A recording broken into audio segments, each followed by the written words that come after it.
Endang Witasa pernah nge-coach Persija, Iya. Warna Agung, PSSI.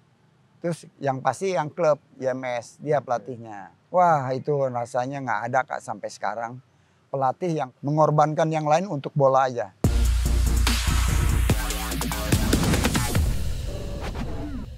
Halo FIFA Mania, kembali lagi dengan gua Rizal dalam konten Sudut Sepak Bola Uncut. Nah, kali ini kita bakal ngomongin salah satu klub legendaris di Jakarta nih, bahkan mungkin di Asia ya. Jadi kita bakal ngebahas soal UMS 1905. Nah, saat ini gua bareng Pak Gunawan ya, Pak, selaku ketua dari UMS ya, 1905. Gimana kabarnya, Bapak? Baik. Baik ya. Oke, langsung saja nih Pak. Mungkin FIFA Mania juga penasaran. Gimana sih dulu tonggak berdirinya UMS ini, karena kan dari namanya aja UMS 1905 Itu udah lama banget gitu ya. UMS saya kasih tahu dulu itu singkatan dari Union Max Strength. Dulu kan agak ke Belanda-Belandaan ya. Union Max Strength. Jadi artinya tuh bersatu, kita teguh. Nah, berdiri 1905. Saat itu juga ini masih banyak pohon kelapa belum dirapihkan gitu. Tapi berkat kerjanya pengurus-pengurus yang dulu, saya pun mungkin nggak kenal. Karena saya datang kemari itu 1965. Iya. 65. Waktu itu ketuanya Endang Witasa. Coach Endang Witarsa. Endang Witarsa. Dulu PSSI kontribusinya sama PSSI setiap tahun pasti ada. Dari zaman Jamiat, Kiatsek, Ongsing, Chris Ong, terus siapa? Tio Him Chiang. Itu pemain-pemain apa yang PSSI dari MS untuk PSSI itu yang sering dipanggil. Chris Ong juga, Hongsing ada. Belakangan eranya Tek Phong, Surya Lesmana. Ini udah almarhum semua nih. Surya Lesmana, Tek Phong, banyaklah pemain. Nah, era dari situ baru saya, Gunawan, Risdianto, Reni Salaki grup yang itu Tek Phong tuh. Chan Peng Hong yang dari Banyuwangi. Itu Reni Salaki. Terus siapa lagi pemain YMS ya? Banyak sih, udah puluhan tahun begini jadi lupa ya. Nah, dengan sejarah yang panjang tadi Pak udah disebutin tuh, ada beberapa pemain juga. Nah, ketika Bapak nyebutin pasti saya langsung terarah ke etnis Tionghoa nih, ya Bang. Ya, apa sih hubungannya klub UMS sendiri nih? Tadi sempat disebutkan beberapa pemainnya tuh Chinese ya, etnis Tionghoa gitu. Ya sebetulnya nggak ada masalah. Memang yang menonjol waktu itu ya etnis Tionghoa itu yang hobi bola itu. Dia memang menonjol. Sebetulnya bebas kita. Klub tidak tergantung etnis Tionghoa aja. Seperti kayak Risdianto kan, Reni Salaki itu kan lain. Jadi sebetulnya mah ini kita ya siapa aja yang bisa jadi pemain inti itu. Yang mereka bisa dilatih jadi pemain, ya entah itu Chinese, entah itu pribumi, kita nggak ada perbedaan, tidak ada. Berdasarkan pemainnya memang wajar dipanggil ya, dipanggil. Gitu. Kalau di Persija kita panggilan pemain tuh bisa 10 orang, 8 apa 10 dah. Tadi kan sudah disebutin nih Pak, legenda, bisa dibilang lah jebolan-jebolan dari UMS. Ada Coach Endang Witarsa, ada coachnya ya, pemainnya ya Kiatsek, Risdianto ada. Itu belakangan. Yang tua yang tahun 50-an tuh Kiatsek, Him Chiang, terus Him Chiang, Kiatsek, Jamiat, 5 ada. Chris Ong, sama 5 dah pokoknya. Kalau sejak PSSI tahun 65-70 gitu ya, ya itu. Surya Lesmana, Tek Phong Mulyadi. Dan siapa? Reni Salaki, itu legendanya. Bob Permadi, ada. Yudo Hadianto. Yudo. Mungkin kita ngomongin yang agak, ini teman-teman pasti tahu gitu. Risdianto gitu kan pasti teman-teman masih banyak yang tahu nih. Gimana ceritanya Risdianto kan sebenarnya bukan asli Jakarta ya Pak? Bukan. Nah bisa join ke UMS tuh Nah, gimana ini ceritanya? sejarahnya waktu itu kita main di Pardede, Pardede itu di Medan. Medan. Medan ya. Klub yang tidak ikut kompetisi tapi kegiatan-kegiatannya itu bagus lah. Karena bosnya Pardede itu seneng bola. Sampai tur ke Jepang segala. Oh ya. Nah, Risdianto setelah bubar cuma berdirinya 1 tahun ya. Setelah dari sana, saya yang ajak ke Jakarta. Riz, udah main di MS aja. Mau. Sampai Jakarta aja kita tidur ranjang sekian. Berdua di asrama. Aduh. Tapi ikut. Tapi emang Risdianto bagus. Bagus. Udah dah karirnya tuh ada dia. Jadi Risdianto habis dari UMS dipanggillah ke Persija. Enggak, di MS udah dipanggil Persija. Oh, jadi walaupun masih di UMS juga di Persija juga gitu ya Pak? Oh iya, IMS itu klub untuk kita kompetisi di Jakarta. Tapi kalau Persija itu bond dari Jakarta. Bisa ada klub Maesa apa semua IM. Oh ya. Ya, kalau Kalau Persija bisa- tuh. Sekarang disebutnya liga internal Ya, seperti itulah. seperti itu ya. Iya, gitu. Akhirnya bermain untuk Persija di bawah coach Endang Witarsa. Enggak, pernah. Endang Witarsa pernah nge-coach Persija, Iya, pernah melatih Persija. Warna Agung, PSSI. Terus yang pasti yang klub IMS, dia pelatihnya. Wah, itu rasanya nggak ada Kak sampai sekarang. Pelatih yang mengorbankan yang lain untuk bola aja. Padahal dia seorang dokter gigi. Iya, dokter gigi ya. Nah, Pemain juga nyebut dokter ya. nah, dok ya panggilnya. Panggilannya dokter. Ya, dia orangnya betul-betul. Dia serius. Dia serius orangnya. Dia sama orang yang ogah-ogahan gitu, biar bagus juga dia nggak pakai. Dia mau yang Serius, Serius. disiplin. disiplin. Bener. Karena dalam satu tim tuh kalau nggak disiplin, repot. Ya bagus lah. Jadi tadi Gitu. jebolan-jebolan dari UMS sendiri ada Risdianto, terus Banyak. banyak banget ya Pak. Iya banyak lah. Risdianto mah boleh bilang belakangan sama saya. Reni, Tekfong dulu nama Tekfong tuh Mulyadi. Surya Lusmana, Lim Suliang. Terus Bob Permadi, Bob Tan dari Bogor. Cuma memang di MS waktu itu yang bisa dipakai ya itu aja. Yang lain juga ada. Keluar dari MS masuk klub lain itu pasti dia inti. Di MS disiplin dulu latihannya. Dulu masih di pinggir itu tuh kali itu.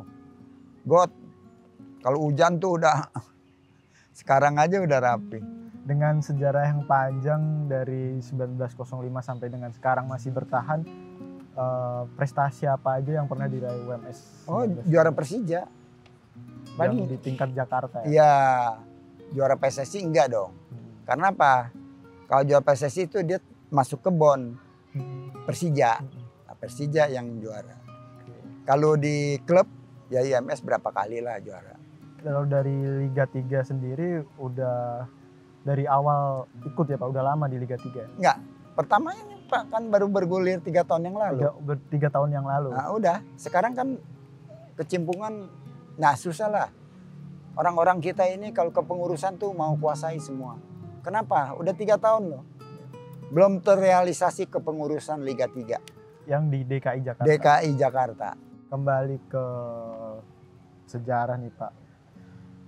Sempat dulu tuh di tahun 2011 katanya lapangan ini sempat mau digusur ya Pak. Udah sekarang udah kita bukan hak milik kita lagi.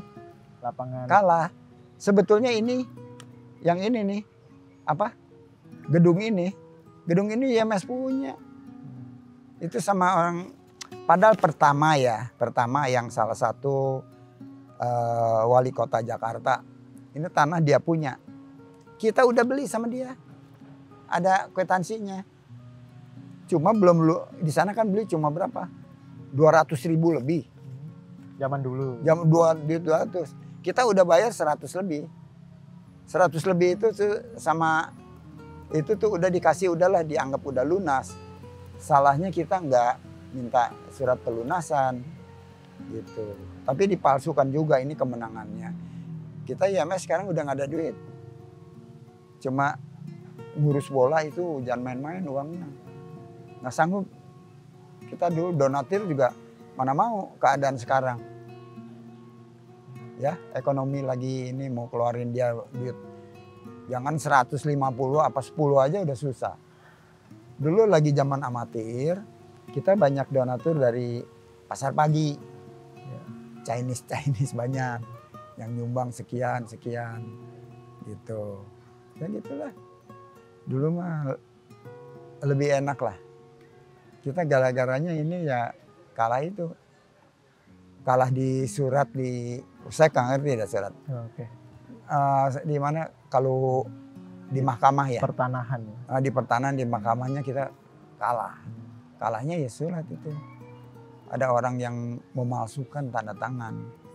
Endang, Charles sama Hong Sing di tanah palsu. Jadi kita kalah. Kita nggak ada kekuatan, nggak punya duit. Ya udah. Tapi nanti kalau ada yang mau apa? Membangkitkan UMS lagi, mau nyambut sponsor, 1-2 M sih bisa lewat lagi dia sama kita. Bisa hidup lagi nih UMS gitu ya Pak. Iya. Berarti permasalahan yang dihadapi UMS saat ini tuh cukup kompleks gitu, cukup banyak gitu. Kita nggak punya lapangan. Di sini aja dikasih minggu aja. Di Taman Sari 2 kali. Main di lapang banteng. Mereka pindah-pindah. Tapi nggak tahu lah. Ya nasib memang ada klub saya yang di sana. Yang di timur, Jakarta Timur. Ada nama, nggak ada duit, nggak ada kegiatan. Mau diapain? Repot lah ngurus bola sekarang kalau nggak ada duit. Kalau ada sponsornya yang bagus sih ya kita perkara ulang. Hubungan antara UMS dengan Persija itu hubungannya seperti apa? Sekarang masing-masing. Masing-masing. Kalau dulu UMS di bawah Persija. Persija Jakarta cuma ada 1. Nggak ada Persija Timur, Barat, nggak ada. 1 waktu saya main ya. Panggilan pemain aja bisa 40 pemain. Untuk main di Persija dari klub-klub tuh. Masa. Dari UMS paling banyak. 11, 10, 9. Yang klub-klub kecil pemainnya gugur semua. Pilih 18. Dulu enak lah. Jadi urusan sama 1 aja. Persija. Sekarang Persija sendiri. UMS sendiri. UMS sendiri. Klub-klub lain. Asprof ini Jakarta Timur, Persija Utara. Masuk semua. Masuknya di Asprof. Berarti untuk saat ini fokus UMS itu adalah mencetak generasi muda ya? Anak muda aja. Kita usah menjadikan pemain aja. Tapi sekarang kuat. Kita pemain kalau udah kita jadi, nggak bisa sembarangan klub lain ambil. Udah terdaftar di kita, dia harus bayar kalau mau. Oh, ada transfer? Ada, harus. Ada transfer pemain ya? Jadi bisa dibilang sebenarnya UMS ini sudah menjalankan sebagaimana klub profesional ya? Iya, kita ikutin peraturan juga, nggak pernah melanggar peraturan. Mau melanggar gimana? Kita duit nggak punya, mau nyogok aja susah. Bola mah nggak lari dari sogokan dah. Sampai sekarang, makanya mental kita sampai sekarang nih. Bolanya aja nggak maju-maju. Persijanya aja sampai sekarang. PON aja gagal. Mana ada suara. Kayak gitu sampai sekarang UMS begini aja. Nanti rencana nih untuk Liga 3 ini udah ada sponsor katanya menurut Rudy. Tapi nggak tahu nih. Jadi ada sponsor masuk untuk membawa UMS ikut ke Liga 3? Iya. Nggak, UMS sih udah tetap Liga 3 tuh. Tapi untuk keberjalanannya Keberjalanannya kan perlu dana. Perlu sponsor ya? Sponsor. Itu yang urus sama Rudy. Kalau saya terus terang secara jujur ya, saya udah ketuaan. Saya udah males. Iya pengen istirahat aja gitu. Umur udah 78 ya cukup ya. Kalau sekarang kan fokus UMS adalah mencetak generasi-generasi muda. Di samping ikut kegiatan Asprof lah. Ya. Nah, untuk ke depan apakah ada untuk tampil lebih ke Liga 2 misalkan targetnya atau? Oh ada dong semua. Kita Liga 3 dulu, kita bisa Liga 3 juara. Ya, kita mau naik nggak? Nah kalau mau naik Liga 2, duit lagi. Gede masuk Liga 2 itu. Makanya tergantung lah, kita mengharapkan satu saat orang-orang IMS, nggak tahu siapa aja, bisa ada yang nonjol banyak duit gitu ya. Udah tekel ya, nggak ada urusan gitu. Kita tinggal membina aja. Tinggal mencari pemain, mencetak pemain. Gitu mencetak pemain. Sekarang latihan aja udah rada repot. Kebentur sekolah. Kita latihan jam 2 sampai jam 4. Anak-anak sekolah ada yang pulang jam 3, setengah 4. latihan cuma setengah jam, sejam. Kalau dari pemerintah gitu Pak, apakah ada perhatian untuk klub-klub? Ya mungkin nggak hanya UMS, kan ada banyak tuh. Semua. Dulu Persija waktu zaman Ferry Paulus pernah kita dapat uang 100 juta. Iya. Tapi sekarang udah nggak ada lagi. Nggak ada. Ferry Paulus udah bantuin Erick Thohir. Udah dah Persija. Nasibnya udah kayak kita dah. Kan saat ini nih timnas Indonesia era asuhan Sintayong ini lagi bagus-bagusnya. Bagus. Gitu. Diisi juga beberapa pemain diaspora. Ya. Kalau kita flashback sedikit disebutkan Pak Gunawan tadi, pemain-pemain dahulu timnas pun juga sebenarnya diisi pemain-pemain keturunan juga, keturunan Tionghoa. Ya. Gitu. Nah melihat sekarang bagaimana menurut Pak Gunawan perkembangan timnas Indonesia era sekarang? Ya sekarang ada Sintayong yang membimbing ya. Tapi memang pelatih sampai saat ini yang bagus cuma Sintayong aja. Sintayong. Banyak yang melulu, buktinya sekarang.